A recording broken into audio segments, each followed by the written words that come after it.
entre ces falaises qui se jettent dans l'Atlantique et les premiers contreforts des Pyrénées, la Corniche basque déploie un paysage pastoral étonnamment verdoyant, si proche de l'océan. On imagine souvent le Pays basque avec l'océan, le balnéaire et puis la montagne avec l'élevage de brebis par exemple. Ben ici, on casse un petit peu cette carte postale, même si on est dans une carte postale derrière moi bien sûr. On a de l'agriculture paysanne sur le littoral en Pays basque. Et c'est cette agriculture-là qui maintient ce paysage traditionnel de landes, de prairies, de forêts. Un décor champêtre en bord de mer qui ne doit rien au hasard. Depuis 1979, le Conservatoire du littoral achète des terres pour les préserver. Aujourd'hui, 255 hectares lui appartiennent à Urugne. Dès qu'une terre est à vendre, le Conservatoire du littoral, mais aussi le département et la commune sont prioritaires à l'achat.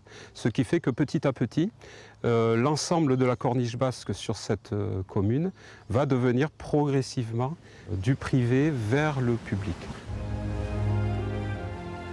Une démarche commencée en France il y a 50 ans avec la création d'un conservatoire ayant pour mission de sauvegarder le littoral. La Corniche basque est la parfaite illustration de ce partenariat entre l'État propriétaire et des acteurs locaux, gestionnaires du patrimoine naturel. L'État va créer un frein, une épine dans le pied de l'urbanisation en donnant en plus un objectif, c'est-à-dire protéger un tiers du littoral français. Mais en tout cas, à chaque fois que le foncier est acquis, il est définitivement protégé d'urbanisation. Tout aussi dénuée de construction, l'autre partie de la Corniche, 65 hectares autour du château du domaine d'Abadia, est gérée par la commune d'Andaille. Un site sauvage, devenu une importante escale migratoire. On a des populations qui réutilisent et qui se réapproprient le territoire.